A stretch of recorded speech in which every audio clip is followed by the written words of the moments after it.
Amen. So does everybody have a book? And you don't have one? We need to get one to Sarah. Katie or Allie, would you get one for Sarah? And then also, does everybody have a syllabus? I know it feels a little bit like in school to get handed a syllabus, but it's just a way of being organized with the course and thinking about what we're trying to emphasize. And those learning outcomes can help you to kind of think about the things that we're trying to emphasize. But just beginning to look over that syllabus quickly tonight, if you look on the second page, you'll see that our purpose for tonight is to hand out the material, set the stage, survey the materials, and the subject should be introduced tonight. So that's what we're going to try to do, and then we'll launch into it fully next Wednesday night. But you'll see from the beginning, what are we studying here? Well, we're studying modern church history. That's specifically an introduction to the history of the modern church, detailing the important figures, events, and movements that have given shape to today's church. How did we get where we are? Why does the church today, not just North Johnson City, but why does the church broadly look like it does? Well, we realize that what's written on the National Archives is true. What is past is prologue, right? Everything that happened before explains something of how we're at where we are now. And so it's important to recognize that, both for good and bad. We recognize the blessings that we've inherited and some of the problems that we've inherited as well along the way. We recognize where they came from and how we can try to change to be a better church in general. So along that line, we want to see here kind of some of the things that we're hoping to have as outcomes in the course of the next 15, 16 weeks. And the first thing is to articulate how the modern church emerged out of the conflicts of the Reformation era. And that's going to be partly what we're looking at tonight, briefly. But how did it happen? How did the beginnings of the modern church emerge out of the conflicts at the end of the Reformation era? And then to be able to articulate how the discovery of the New World impacted Christians in Europe and then those who left Europe, right? We recognize part of our own story is many people left Europe seeking freedom here, right? Freedom of religion here. So obviously that's going to be a big part of the story of the American church, but broadly how Christianity moved into the modern era. Be able to explain how the Enlightenment or the Age of Reason impacted the church. That is a major part of the modern church story. Be able to define evangelicalism. Like, what is this term we use all the time? We say, oh, they're evangelicals, or we're an evangelical church. What does that mean? Where did it come from? What's its significance? Be able or be familiar with important figures like Jonathan Edwards, George Whitefield, John Wesley, William Carey, Charles Spurgeon. There's going to be others. But, those major figures that you hear a lot, we should know something about them. They left us a heritage. These people, for various reasons, are important in the development of Christianity in the last 400 years or something like that. We're also going to see other people. You'll see in the breakdown that there'll be people like Martin Lloyd-Jones, J.C. Ryle, many names. Many of those names are spoken from this pulpit often or quoted from this pulpit often. So it's important that we know who they are and why they're significant. Be able to explain the major differences between the first and second Great Awakenings. We often hear about the Great Awakenings in American history. I remember in 11th grade English, Mrs. Edwards talking about Jonathan Edwards and the Great Awakening. And, it wasn't a religious class, but it was important to American culture and literature. But the first and second Great Awakenings are almost polar opposites, both in the theology that undergirded them and the effect that came out of them. And so we need to see, be able to argue why, I would argue a lot of the mess of the 20th century church came out of the Second Great Awakening. A lot of the bad theology came out of that. And so it's important for us to see how that happened. Be knowledgeable about pietism and its mixed record. Like pietism itself is a little bit problematic, but there were some good things came out of it. Some mission movements came out of it. A lot of problems came out of it as well. We need to understand that. Be knowledgeable about the great age of Protestant missions and to see how Protestant missions progressed and went out into the world. Be able to articulate the danger presented by theological liberalism. That's been the primary fight of the last 150 years for the church. And to see the danger of it. Who were the main advocates for it? And who were the men who stood against it? A lot of the men that we talked about earlier are going to be those men that we hold in esteem because they stood in that battle against it. and people like Spurgeon, J.C. Ryle, and so we'll come back to them really later in the course, but important figures. Be able to explain the rise of fundamentalism in the American church. Fundamentalism came primarily as a defense against liberalism, right? The rise of liberalism, and trying to boil down to what are those basic things that we must hold to be a Christian? What are those fundamentals of the faith that if you cross those lines, you're no longer a Christian at all? Because we all recognize there are differences. We might have a discussion with an Anglican who is a conservative Anglican, and we would agree on many, many points. And then he would say something like, well, we hold to the 39 Articles strictly, which if you're conservative Anglican, you would. And we would say, well, that's a good document, but we hold to something different, right? We have a different confession that we hold to. Or might be talking to a Presbyterian and you get into a discussion on baptism or church government, and you recognize that's a brother in Christ, but we have disagreements. None of us anyway, would argue those disagreements are of a nature that says we're not Christians. So then we need to boil down what are those differences at which we say, nope, that's too far. That's a bridge too far. You're outside the camp. You're no longer a Christian if you deny the incarnation, the virgin birth, right? Whatever doctrine we would say is essential to hold to, you're no longer Christians. That's going to be an important thing the fundamentalist movement was trying to define. Did it go too far? Yeah, in some aspects it did, right? And we'll talk about that. But it's important to understand the reason it rose in the church. Being able to articulate the struggles of the church in the late 20th century. It had unique challenges the last 50 years, 60, 70 years that we'll need to discuss. And then this is just my own commentary, but 12, why I'm going to try to frame this. Be able to explain why we should be hopeful for the future of the church. I think there's a lot of things that speak to positive things ahead for the church, at least in I'm not talking about just North. I mean, I hope North, but the church in general. There are many positive things moving forward that I think we have reason to be hopeful about.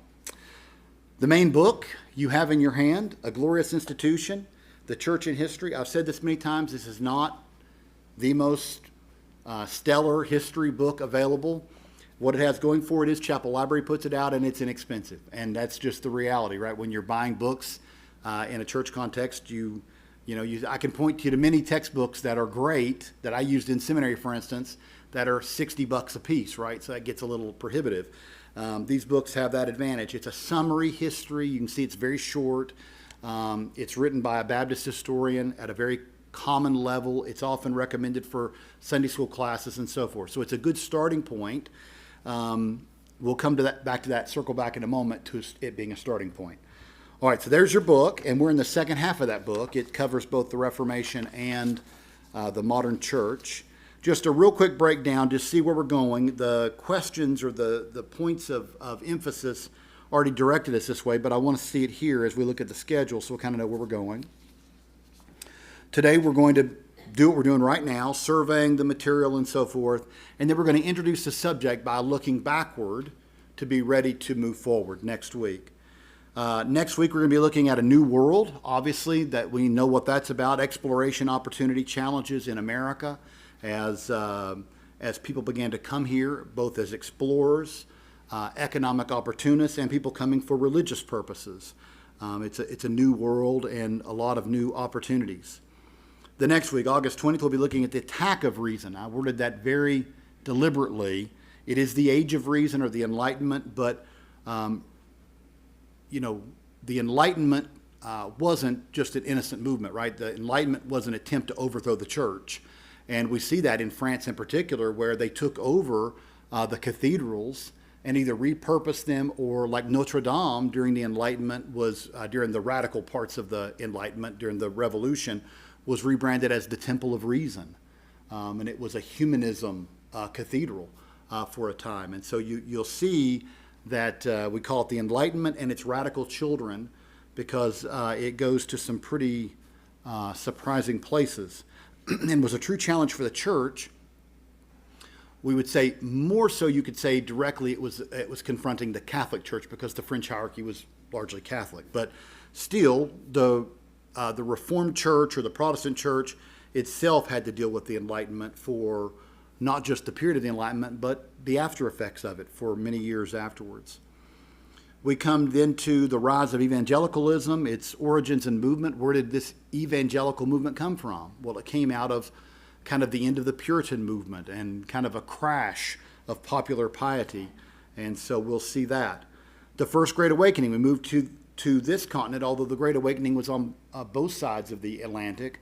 It really began in that evangelical movement, revival movement in England, and then moved here. And here was made famous by people like Jonathan Edwards and his preaching. And also you see there Wesley and Whitefield, two these interesting guys that had kind of an interesting relationship, and both incredible evangelists, and both famous for drawing crowds of 10,000 people and speaking in a day where you didn't have these microphones like I have. So if you have a weak voice, you'd be praying to the Lord that you'll make it through, right? So anyway, we're going to see these figures in this great awakening age in which American faith went from pretty much non-existent. We think of today as being kind of like a non-religious age in American history.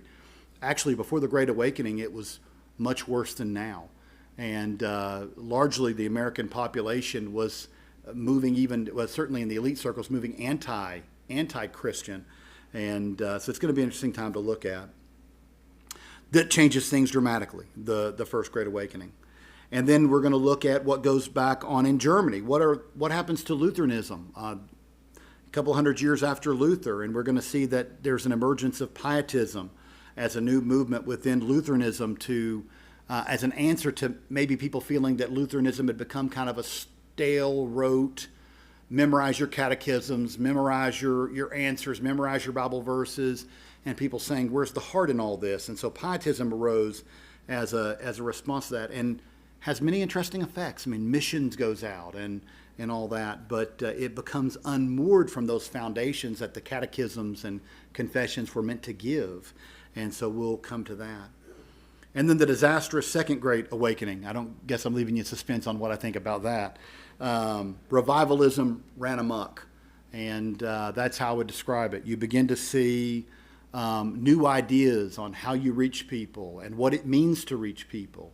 And we're going to see that in the wake, one of the most interesting things we'll look at that night, it's long kind of captured my imagination, is in the movement of the Second Great Awakening. They said it was almost like a fire going through. It was so fastly moving, but its effects were not good. And so it left behind areas that were called the burnt over regions. And so it would come through and people would say, yes, I hear this gospel and I'm just being told, say yes to Jesus, and I say yes to Jesus. Now what? And so in a very small area, kind of comprising, I believe, New York and Pennsylvania, in the years after the Second Great Awakening, all these cults began to arise. Jehovah's Witnesses, Mormonism, all of them began to rise out of the same area at this same time as the Second Great Awakening came through and told people, well, you're stirred to believe something, but they didn't know what to believe. There was no content to the message. And so we'll see, as we come back to that, really the effects of if Pietism is an attempt to move to an emotional religion, a heart-based religion, unmoored from faith content, statements of belief and so forth, in a way, the Second Great Awakening shows you the ultimate outbreaking of that, where it doesn't matter so much what you believe, just so you believe something, And I would say you can see the effect of that on our churches in the 20th century. Just come forward, say yes to Jesus. I'll give you a prayer I want you to repeat. Then sit down, you're done. And that's more or less the legacy of the Second Great Awakening. All right, so we come on then to make him known. That's September 24th. William Carey, the father of modern missions and the Protestant mission movement. It's an important age of seeing missions go out to the ends of the earth. And then we come to the liberal onslaught, Schleiermacher and Nitschdal and von Harnack, and these are the fathers of modern liberalism, theological liberalism, and we'll see their contribution. I'll put that in quotation marks. We'll see what they gave us. And then we have the Defense of Europe. These are the men who rose up to stand against that movement, and this is J.C. Ryle and Kuyper and Spurgeon and Barth. And then we'll see the battle in the American church. It takes place here too. This is the primary battle between liberalism and fundamentalism. And it'll have many fronts in that battle. It'll take place broadly across what we think of as fundamentalist lines, but also in places like the Presbyterian Church with Machen, standing and trying to draw a line in the sand and saying, we can't have this, and being forced out, more or less, being forced out of the Presbyterian Church. So we're going to see how all these things played in, including in Baptist churches. I mean, the battles were going on in the Baptist churches as well. So we'll see all that.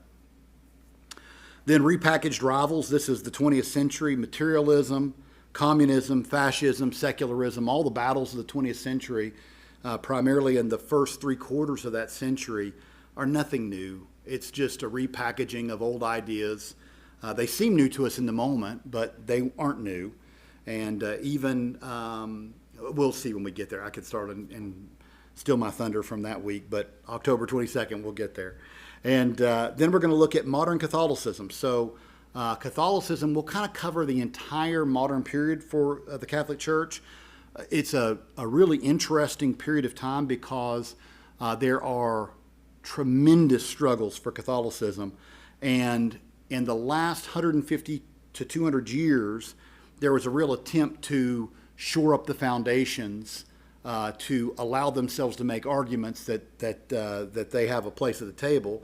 And you'll notice what I've worded, that they're attempting to repair an exposed foundation. Vatican I, Vatican II, these will be major things we're looking at as the Catholic Church begins to add dogmas that they had argued about for millennia, but had never actually come out and said, like that the Pope is infallible when he speaks ex cathedra, right? Like when he speaks from his role as Pope on theological matters concerning the Church, he's unquestionable, right?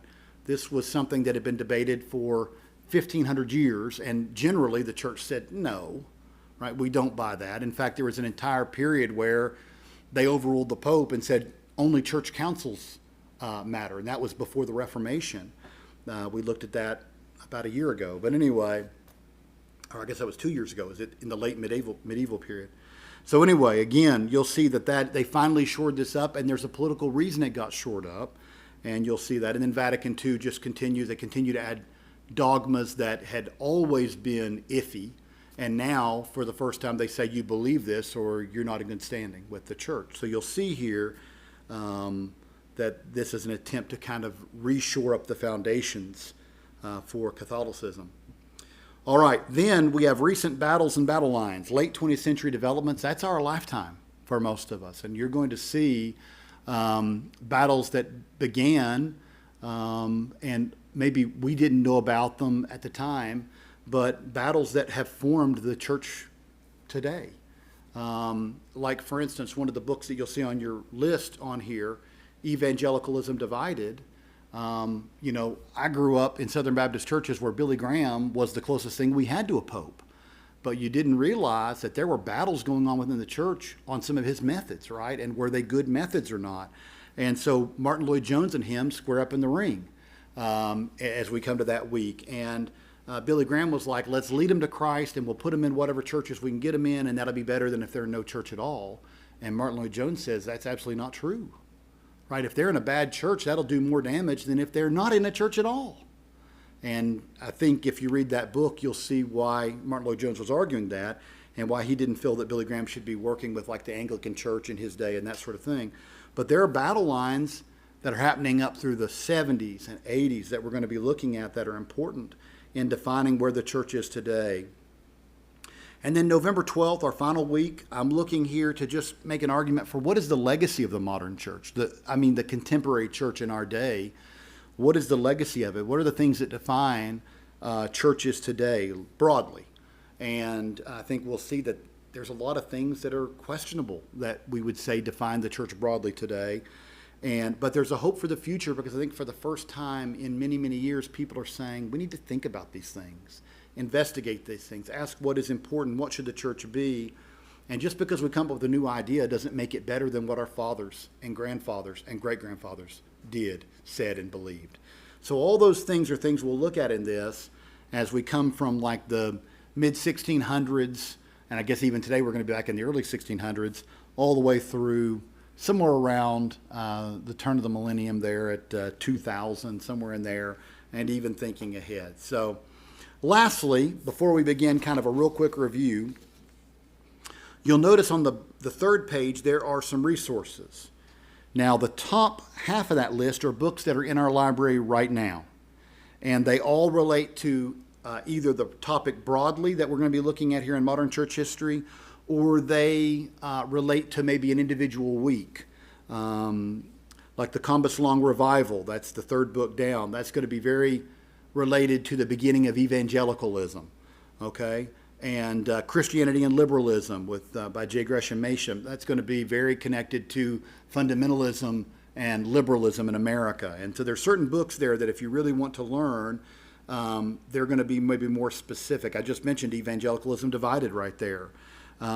You'll also notice like C.H. Spurgeon's autobiography. If you're reading, we go over Spurgeon, and you go, I'd like to know more about this guy. Well, that's a really good place to begin. Read that 2-volume autobiography. And then the bottom part of the list are books we've identified that we need for our library. And so these are coming soon, meaning they're coming over the course of this semester. This is, we're adding books in every week anyway, but this is what we're going to be adding in over the next several months. And so you'll see there Arnold Dallamore's 2-volume biography of George Whitefield. That is often considered one of the greatest writings in the history of the church. That it's an incredible biography of one of the greatest men in church history. The second book by Sinclair Ferguson, The Whole Christ, Why the Marrow Controversy Still Matters. The Marrow Controversy was a big controversy at the beginning of the evangelical movement. We'll come to that and see why that's important. So Ferguson's book will be added soon. Justo Gonzalez, his History of Christianity in 2 volumes, we need for the library anyway, so it'll be added soon. The Zondervan Handbook to the History of Christianity is a book I used in college. I think it's a great history book. We'll add that one. Sketches from Church Histories, little scenes from the history of the church. Ian Murray there, a guy who writes often on these things. By the way, Ian Murray, one of the reasons that you'll see we have a lot of his books and add a lot of his books, he's a really interesting guy. He's the, I don't know if he's currently the director or maybe the assistant director of Banner of Truth, the publisher, probably the greatest Christian book publisher in the world. He was for many years Martin Lloyd-Jones' right-hand man. He was associate pastor for many years, a very trusted man, and has written some great books. You can see there some of the books that we're looking to get: Revival and Revivalism, Making and the Marring of the American Evangelicalism, J.C. Ryle, Prepared to Stand Alone, Martin Lloyd-Jones, The Fight of Faith, Wesley and the Men Who Followed, and Jonathan Edwards. So those are all biographies or historical books. B.K. Kuyper's book, The Church in History, this is a old, very respected history of the church, written for middle schoolers. It's often used in religious schools or by homeschoolers. It is excellent. It's really accessible. If you struggle to read history books, sometimes people just have trouble with that. This might be a book to look at, and it's there for whoever wants it. J.C. Ryle, The Agency That Transformed the Nation, that's about the Great Awakening on the British side of the Atlantic Ocean. Douglas Sweeney, The American Evangelical Story, a great history of the American evangelical movement. Joseph Tracy's book on the Great Awakening, and Daniel Weber's book, William Carey and the Missionary Vision. And we have other books on missionaries. I didn't get a chance to go, and we wouldn't have had room to put them in here anyway. We got a lot of books on missionaries in there. But there are lots of books on missionaries in our library. And so this is just a summary of some of the key ones that I'll also be reviewing as I go through this. So those are just some places. If you get to a subject and you think, I'd like to know more about this Whitefield guy, as I hit our microphone, then you just look on this list and find a book that you can check out and read. All right, that gets us kind of underway, gets us the ground set, if you will. And now I want to just kind of cover really, really quickly, kind of review to get us a set for what we're going to do here moving forward. And I just want to kind of recap the foundations of the modern church by looking at, really quickly, having us to think again about the Reformation. One of the things that I think is important for us to say as we think about the Reformation, as I mentioned, we're going to talk about the Puritans briefly, but I really want to cover more the larger period that we looked at all of last fall. Obviously, I can't do that in 20 minutes tonight. But I just want to cover some of the high points. One of the misconceptions, or one of the things that's often said by Catholic apologists, you'll often hear this, is that the church was kind of moving along, trucking along, everything going great, everybody on the same page, until 1517 and Martin Luther came along and messed it all up, right? Threw the wrench in the gears and messed it all up. And that's just, I hope we've seen over the last 3 years, just an absolute false statement. It's not at all what was going on. For 1,000 years, the things that Luther would later bring up were already being brought up all along the way by other people before him that were asking, are these things true? What authority does the Roman bishop have? Why do we give him esteem? We already know that the other bishoprics of the early church all broke away from Rome over these very arguments, right? The Orthodox Church broke away from the Roman Church, so that you have Greek Orthodox, Russian Orthodox, all those Orthodox churches. They separated over these very arguments. They said, no, Rome is a respected city and a respected leader, but he does not have primacy over the other bishops as if he is Christ himself or the vicar of Christ on earth. He does not hold such authority. And you can look throughout the church at how Rome tried to develop that and how it developed. Again, that would be going back over the last 3 years. But just to say this, just so in case you weren't here for any of that, Rome had a unique position. Not argued in the early days of the church because Peter was there or something like that. They didn't argue that. They did starting around 350 or so. But in the earliest days of the church, Rome was where the emperor was. Right? Rome was where the emperor was until the empire moved its headquarters to Constantinople. And then it began to be an argument, who's higher, the Archbishop of Rome or the Archbishop of Constantinople? And that argument went on for hundreds of years. So again, to make this point clear, there is no evidence in the earliest days of the church that anybody was saying the Roman bishop is Christ's vicar. And I made this jab the other day that Paul says he needs to go to Rome. He's desiring to go to Rome to establish the church. I mean, that he would be the apostle who came and basically blessed the church or whatever. Well, if Peter was there at its founding, why does Paul need to do that? Again, there's so many things you can look at from Scripture that don't make sense for the Roman Catholic argument. So these arguments are going on. We talked about Wycliffe. Wycliffe is famous because he was beginning to ask those very questions in his day. Does the Pope have such authority? Why can't we have the Bible in English? Why can they withhold from us the communion cup as Christians? Does Rome have the right to say average people cannot take of the communion cup? They can have the bread but not the cup? These debates and arguments were going on for hundreds of years. How are we saved? Wycliffe was arguing we're saved by faith, apart from works, in contradiction to what Rome was preaching. And so again, we see that there were these people coming up all along the line. Jan Hus, we could go back into the Middle Ages, and there was much debate over these things in the Middle Ages altogether. In fact, it explains why when Martin Luther makes a simple objection to something going on in his day, why it spreads like wildfire. People were ready for someone to stand up. There was a cause waiting for a leader to emerge. And they could say, yes, we have problems with all these things. Now, what was Luther's problem? It was a small problem, really. Luther thought there's corruption going on, which there clearly was. He's like, they're selling these indulgences, and they're saying if you buy these indulgences, then you take years off purgatory for yourself or for your mother or grandmother or uncle or aunt or whoever you want to buy these indulgences for. And Luther knew this is nonsense. He said, all the church is trying to do, he had just been to Rome. He said, I know what they're doing. They're raising money to build the Vatican, right? St. Peter's, they're building it right now. They don't have enough money. They're trying to raise money.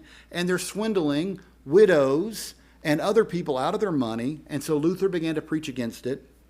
Nailed the 95 Theses to the door of the Wittenberg church. And people began immediately to take notice and say, this is wrong. And as Luther said many, many times afterwards, if Rome could have swallowed a little humble pie and just said, yeah, this is kind of ridiculous. Yeah, we need the money, but yeah, this is wrong. We shouldn't be telling people that they can buy their way out of purgatory. If they could have just done that, the Reformation may never have happened, or it would have been an internal Reformation, right? The Catholic Church would have had to reform from the inside. But The problem was what? The Catholic Church had already made financial arrangements with people to continue this system. They had long-standing contracts. So I don't want to go into all that again, but you'll remember Albrecht of Mainz had bought 2 positions in the Catholic Church. He didn't have the money because the Pope was charging him enormous sums to buy these 2 positions. That's called simony. That's a sin of its own. And the Pope said, here's what we'll do. We'll have indulgences sold throughout the land of Germany. 50% of the money goes to you to pay back the loan to me, and 50% goes directly to me. So in other words, 100% it ends up going to the Pope, but it pays off the position that Albert of Mainz bought. And Luther knew this. Everybody in Germany knew this was what was going on. And he was upset about it. And so he continued then to push at this. And again, the Pope gets to the point where he's like, quit questioning or you're going to be excommunicated. Now, what this did was open the floodgates of thinking through things. Well, why are they doubling down on this? They need the money. Yeah, but they couldn't do it if they didn't have their doctrine of purgatory. But where does that come from? Well, let's search the scriptures. Where does it come from? Oh, we can't find anywhere in the entire Bible that such a doctrine is established. Now we go, well, why did they push this then? And we begin to start looking at their soteriology, right? Their doctrine of salvation. And you begin to say that's where the problem is. They have a doctrine of salvation that is based on works, not grace. And so you begin to go, wait a minute, their entire doctrine of justification is wrong. Now see, what began with a small looking into, giving of money to buy these things becomes now an investigation into soteriology, ecclesiology, all these things. And Luther begins to find problem after problem, and then none of them are substantiated by the scriptures. Now, what starts there in Wittenberg spreads. Doesn't stay in Wittenberg, right? And so next thing you know, you've got the Swiss reformers. And then it's moving everywhere, all over the place, and the Reformation begins. This is incredibly important because it goes to England. And this was a big bulk of our studies last fall. You all know the basic outline of the story. It's made into movies. But King Henry VIII was not a reformer. Right? He ends up being credited as a reformer, but he wasn't a reformer. King Henry VIII actually opposed Luther. He was given a meritorious decoration by the Pope for standing and defending the papacy against Luther. And even to this day, by the way, King Charles today will call himself the defender of the faith. And that's the title that the Pope gave to King Henry VIII for writing his disputation against Luther. They inherited that, even though they now reject Catholicism. They're Anglicans, but they still keep the Pope's title that he gave them. They like that shiny metal. And so anyway, I don't blame them. I guess I would too. But anyway, so when you look at this, King Henry VIII, he didn't like Lutheranism. He didn't like the idea of Reformation until Catherine couldn't give him a child, right? And then he starts saying, this is a problem. I'm a king. I need a son. My wife can't give me a son. I can't divorce her. I need an annulment, but only the Catholic Church can give me an annulment. And the problem was the Pope was like, I'm not giving it to you because I need to keep Spain and France happy, right? Particularly Spain. And so this is an impasse. And so about that time, some of the people in King Henry VIII's circle who were familiar with and friendly to Lutheranism said, well, the stuff going on in Germany is interesting because they're arguing that the Pope is nothing. The Pope is a made-up position. He's just an elevated bishop, elevated above what he should be. But what the Bible speaks of is that God ordains kings. God raises up kings, and he brings down kings. Seems to me from what the Bible says, God makes kings the heads of areas, not popes. And so they begin to say, if you would just acknowledge what the Bible does, what Daniel acknowledges in his book of prophecy, that it's about kings, that God raises up kings, then you can just forget what the Pope says.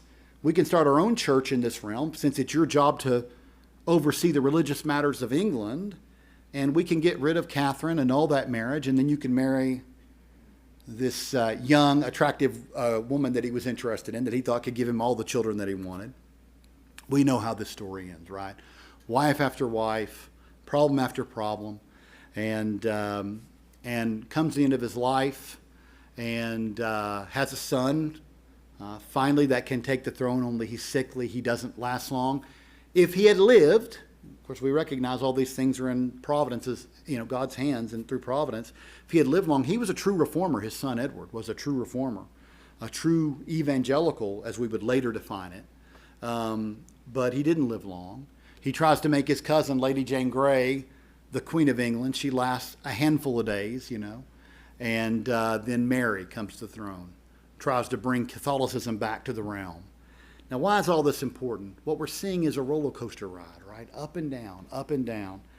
And soon enough, it stabilizes with Queen Elizabeth I, one of the great leaders in British history, a powerful woman, a strong woman, I don't know what the word we want to use here is, but headstrong. She knows what she wants. She's going to do it, right? She is on top of things. And so she says, look, we're not going to go back to Catholicism. That's not going to happen. I'm going to rule this church, this Anglican church, but we're going to quit all these arguments. We're going to ratify the documents. They're going to be set in place, and you're going to agree to them. Well, what this does is rub some people the wrong way, right? A lot of people are going, well, wait a minute, I don't agree with those doctrines. And she's like, I don't care. I don't care. I am the queen, I'm the head of the church, and you're going to do what we say. This is really the beginnings, if you will, the seeds of what we will later think of as the separatist movements, the Puritan movements, the nonconformist movements. Why is that important? Because this is going to lead to many of the people who come to this country, right, and found this country, because there will be persecution. We went through all this last fall. James is very unsympathetic to dissidents, and then Charles I emerges, and he is even more unsympathetic. In fact, it gets to the point where we have the English Civil War to get rid of King Charles I, and we could just follow all that history on and on and on. But the Puritans are so key to what happens after in the modern church, because for the first time people said, I'll kind of decide what I believe. I'm going to decide what I believe. If I agree with you all over here that we should baptize babies, and I believe that presbytery is the right form of government, then I'm going to become a Presbyterian. If I say, well, I like the baptizing of babies, but I don't like your form of government, then I'm going to go over here with the Congregationalists. And if I don't like either of those things, I think, well, you guys get the thing right over here with the Congregationalism, and the church government, I'm saying, but I don't like the baptizing babies, and I'm going to go here with the Baptists. Right? This is kind of the beginning of this, of denominationalism, and of people saying, I don't have to listen to some guy on some chair in Rome or sitting on a throne in London or wherever. I can make up my own mind what I believe the Bible teaches. And this is a dangerous time, right, because of that. I mean, let's be honest. There is good and bad in that. The bad is you'll get a lot of heretical stuff coming out of nowhere. The good thing is people have freedom to figure out what they believe the Bible says and to follow after it. So this is going to be kind of the beginning of this new age, and why you're going to see its effects in the colonization of America, where you look at one colony and it's Baptist, right? Like Providence, the Rhode Island colony is Baptist. You'll go to Baltimore, it's Catholic. You'll go to another one, it's Congregational. I mean, we'll begin to see how all this emerges. How does New York become Dutch Reformed?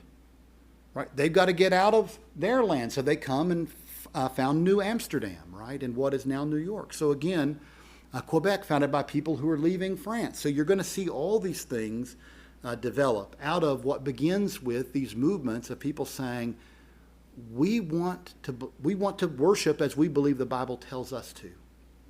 Now we're going to argue, right, in a way that is ultimately what the Reformation is leading to.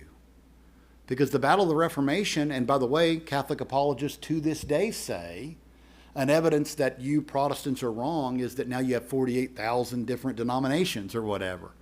And we point out Catholicism has never been united, ever, and isn't now. There's tons of subgroups within Catholicism today. They don't all believe the same thing. And even if you want to say that, and by the way, there aren't really 48,000 denominations. That's a number I don't know where they came up with. But regardless, what it speaks to is people for the first time in human history saying, we can read the Bible ourselves. It doesn't mean, by the way, that we're infallible, but we realize that we have been given the illumination of the Holy Spirit as believers, and we have to come down on what we think it says. Does it say that we are saved by grace alone through faith? Or does it say we're saved by works? Does it say we are saved as we are a part of Christ's church or a church headquartered in Rome? Those are important questions. And for the first time in human history, people began to say, we're going to come down on those things. We've got to come down on those things. And really all that's happened in the modern world with denominationalism is whatever your list of important things are, you can find somebody that agrees with you, right? And join with them. I mean, there might be some that are so niche that you can't. But, for the most part, if you go, well, I'm not a Paedo-Baptist. I believe in congregationalism. I like confessions and creeds. And so I'm probably a Baptist, maybe a Reformed Baptist. And then they go, and I like him. So, hey, I found a church here at North Johnson City Baptist Church that fits the bill, right? So there are things like that where you can kind of find like-minded people.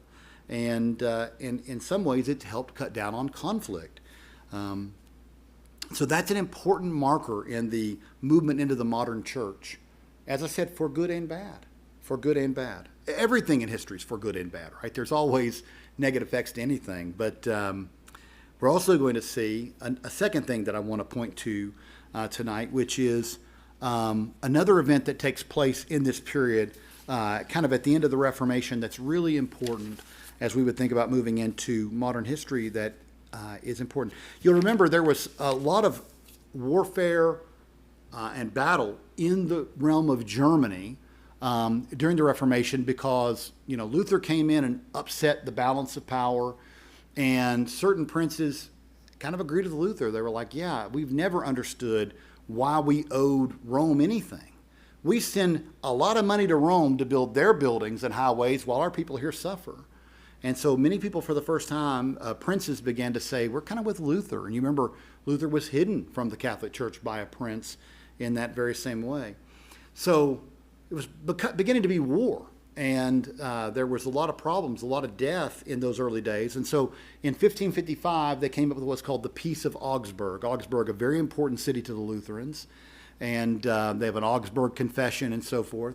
A very important city. And in this city, they said, here's how we're going to settle this.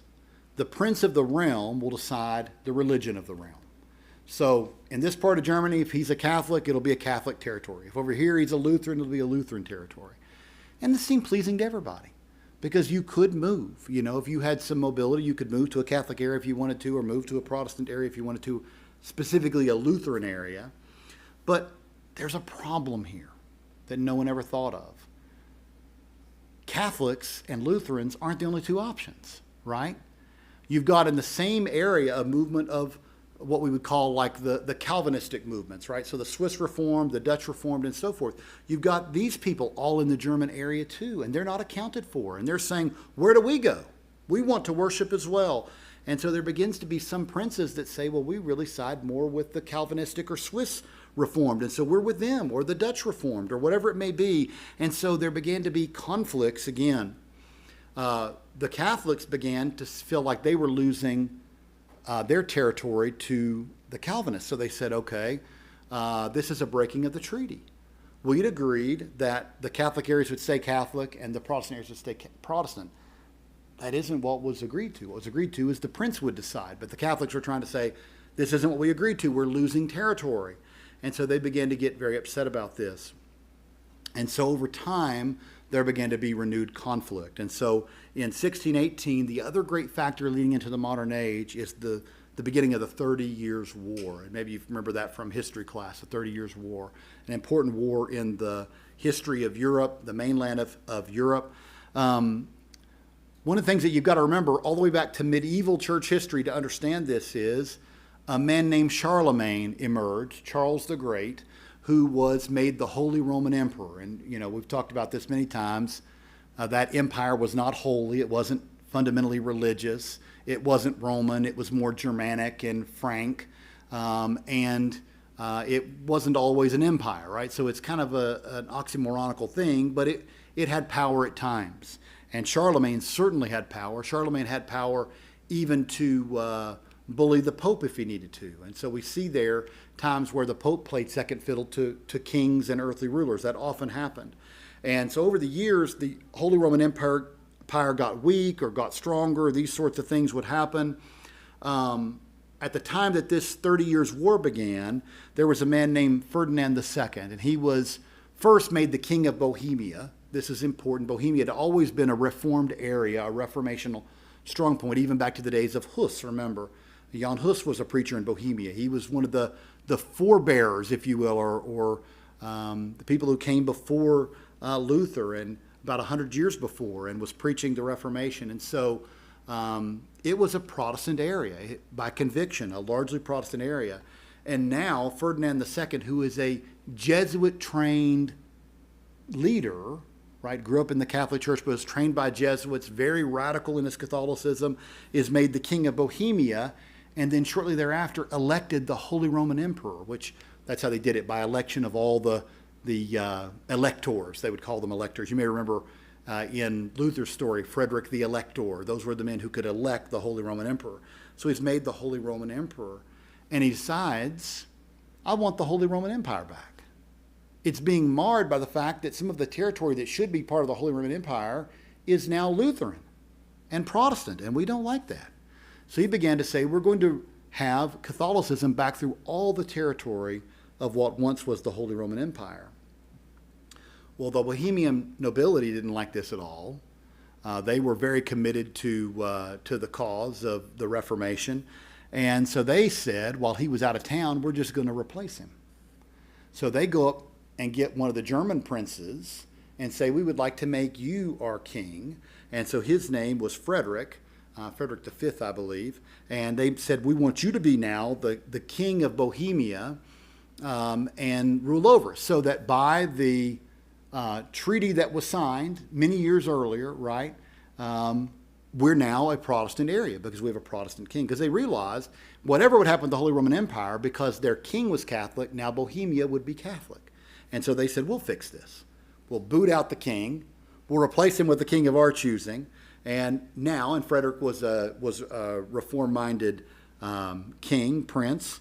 He's made the king of Bohemia. Well, this sets off a war, because this isn't going to be taken lightly. So Frederick is attacked by Ferdinand. He's pushed out of Bohemia. And that might have been okay if that's all that had happened. If they had stopped at the border of Bohemia, maybe it would have just been between those two men, Ferdinand and Frederick. But they push him back into his territory in Germany and begin to occupy parts of Germany. The Catholic forces do.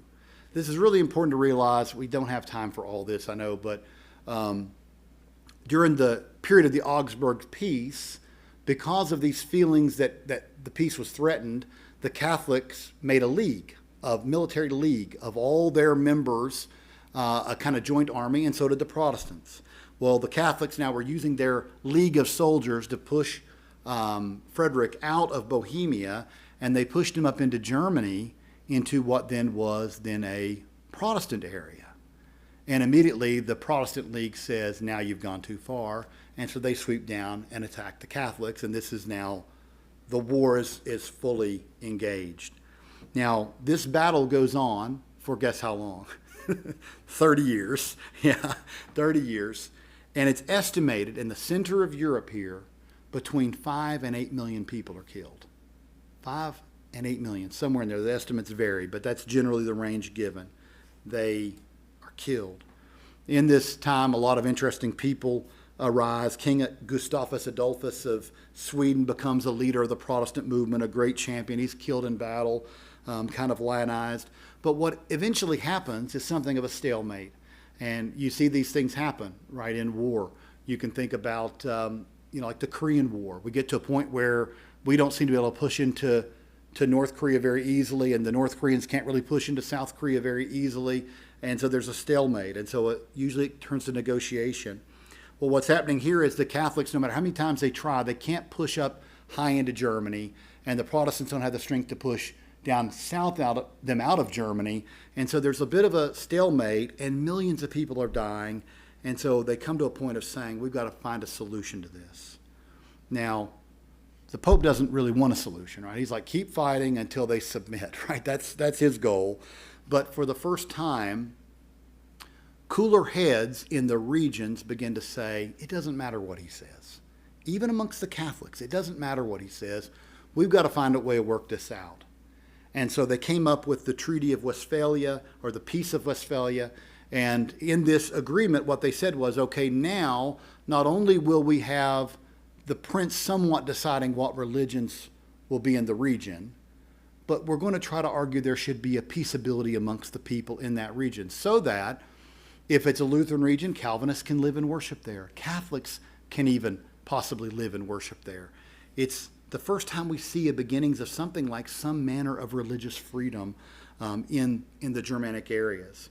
And it will be obviously not without controversy, not without problems. There's going to be future conflict. Not everybody's willing to accept these things. But for the first time, we're beginning to see things that are reshaping territories and who has say, even over matters of religion. The Pope had never accepted Augsburg, and now he doesn't accept Westphalia, but it's seeming like it doesn't matter if he does or not. So I want to finish up tonight by reading what Bruce Shelley has to say about this. This is an excellent history book. We've got, I think, 2 or 3 copies in the library of this history book, but it's just called Church History in Plain Language, a very easy to read church history book. It's not comprehensive. He likes to focus on certain things and scenes, but it's a great book to read if you're interested in these things. And as I was reading this, I thought, I'm not going to be able to say this better than he does, so I'm just going to read what he says. He says, the terms of peace, called the Peace of Westphalia, 1648, reflect the passing of an age. Calvinism joins Lutheranism and Catholicism as a recognized expression of the Christian faith. Princes, if they choose, could for the first time allow Protestants and Catholics to exist within their territories, both. And the Pope was excluded from any interference in the religious affairs of Germany. So it was said he has no say in our territory. For the first time, he has no say at all. Naturally, Pope Innocent X, Pope at the time, condemned the treaty, but both Catholics and Protestants ignored his protests. After more than 1,000 years, the state was free to transact its business as though the Pope did not exist. Christianity's alliance with power, including its barbaric results, going back to Constantine, was crumbling at last. The modern age, separating faith from regime, was fast approaching. So Shelley's getting us there to see how this is a major movement toward what we call the modern age, where states will try to have influence over churches, but state churches, not international churches. And how every state will, if it has a state church, will look different from another state's church, to where we can think of this, if you went back 150 years ago, you could travel, let's say, to Switzerland and have a very different religious liturgy and doctrine preached than if you went across to England. And if you crossed from England and left the Anglican Church and went over to Scotland and the Presbyterian Church, a very different thing. If you went back down into England and found a Baptist church somewhere in the woods, it would be a very different experience than you'd had at any of those other churches. If you went across to France, you're entering back into Catholic territory. And again, now you're seeing a Catholic church in France that's different than the Catholic Church in Rome, right? Even though they would all say they're part of the same system, the Avignon aspect of the French religious experience was different than what was going on in Rome. And so there's all these differences that begin to emerge that define nation states. One last thing on this just to think about. Many of us watched the Olympics last year. Right, 2024, we saw the Summer Olympics, and many of us remember the opening ceremonies, and many Christians were shocked by the opening ceremonies of the Olympics, absolutely rightly. I mean, some of it was intended to be offensive. I mean, let's not pretend we don't understand that. But that is French Catholicism, right? The French have this weird thing where they're like, yes, we're Catholic, but they're also very secular, right? It's just a different environment. That would never have happened if the Olympics were in Rome last year, right? They would not have had the same sort of drag queen Last Supper thing pictured there on television if that was Rome. Nor would it have been the same thing if it was in Spain, Barcelona, or someplace like that. It would not have been the same. France is very unique. And again, you're seeing your origins to those sorts of differences date back to this. France will have an enlightenment that is very different and affects the church very differently than anything that goes on in in Italy or in Spain, although the effects are felt there as well. So we're beginning to see the dawning of the modern age through these things, through the 30 Years' War and the end of it. Much of the Enlightenment will come out of people saying, we're tired of war. We're tired of war. And is religion all that important? Do we have other ways we can describe what's going on in the world other than God afar dictating all these things? Could it be that the earth is like a machine that either God has wound up and divorced himself from, deism, or there is no God at all and nature is a self-running machine? Naturalism, atheism, materialism, right? All the various forms that will take. These are the beginnings of this modern age that we're going to begin to look into over the next 15 weeks. But realize it doesn't come out of nowhere, right? It comes out of the events that we've looked at in the Reformation and the battles that were fought there. Important battles, but they have good and ill effects. And so we'll see that as we move forward. All right, well, that covers kind of what I wanted to cover to kind of set the groundwork for next week. Is there any questions, comments, thoughts? Tomatoes to be thrown?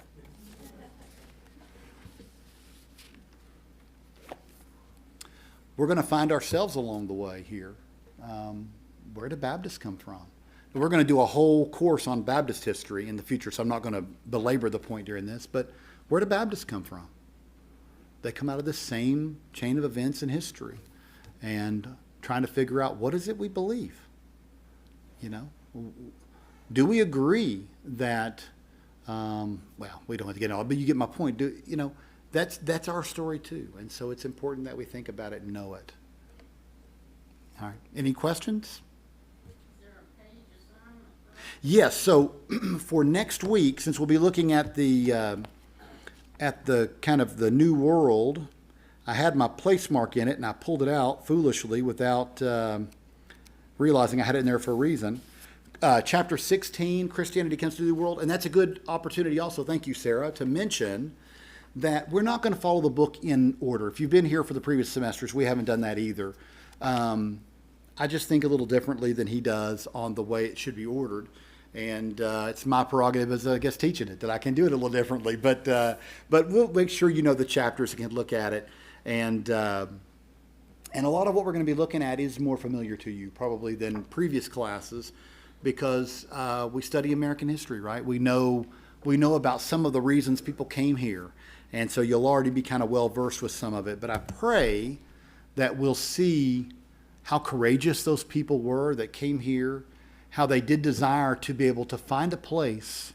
Many of them did. Now, some of them came over for just they wanted to be farmers and have new lands and tradesmen and so forth, but many of them came because they were looking for a place. Where can we go and live and set up a community and set up a church and worship God as we believe he ought to be worshiped without somebody coming and arresting us or beating us? Where can we do that? And they heard about the New World and this opportunity for freedom. And to many of them, it spoke, and they were courageous and endured hardship beyond belief. There are books written about what it meant to sail the Atlantic Ocean in that day and the likelihood of you ever making it across the ocean. And if you did, of surviving 6 months, let alone a year or more once you got here. And the story of settlers were that often. Many of them didn't survive the journey or didn't make it long here, or after 6 months, nearly starving to death, bailed out by either a Native American tribe or some other people that came. They sailed back to England. You know, it's an amazing story of courage and conviction, and many of them who would rather starve to death in a new world of freedom of religion than to go back home and be prisoners where they would at least be fed. And we inherit a little bit of that ruggedness from our ancestors. And why I think while all of Europe has kind of caved in this modern era on Christianity, or largely caved, why the American church is still a place where you still see a conviction that the Word of God is the truth and that we ought to order our lives around it, and why there's still, although it's not as strong maybe as it's been at times previous, why we still have a little bit of that. We've got to hold on to this. It's important, and we haven't forgotten our fathers died to hand it down to us, and so we shouldn't forget. We shouldn't forget. Any other questions? So that's the chapter for next week. Check out chapter 16. And if there's no other questions, then we'll have a word of prayer, and then we'll have our closing song tonight. All right. Heavenly Father, we thank you for this night and for this book that we get to look at, this history of how the faith came to us through many amazing people and movements, many courageous people, and how we'll read about missteps and mistakes and tragedies along the way. It's our history as Christians. We stand on the shoulders of giants that came before us. Father, I pray we would never forget it, that what they sacrificed to hand down to us, we should not take for granted. And Father, I just pray that as we go through this, we'll see the importance of what we believe, that it does matter, and that eras in the history of the church where they de-emphasized the content of the faith, it was not good, and it led to many ill effects. So, Father, I just pray that we would learn from our history, that we would learn the importance of what it is we believe and why we believe it, that we would not let it just be a head knowledge, but we would also be a people who have a heart for serving you and loving you, that our doxology and way of living would be married rightly. So, Father, I just pray tonight that you'd help us in this journey. Help us to see this great history. Help us to learn it. Help us to be amazed by it. And help us, Father, to see your hand through all of it, bringing the faith forward even to today, and that you have made us stewards of that very same gospel. And for that we thank you and give you praise in Christ's name, the name above all names.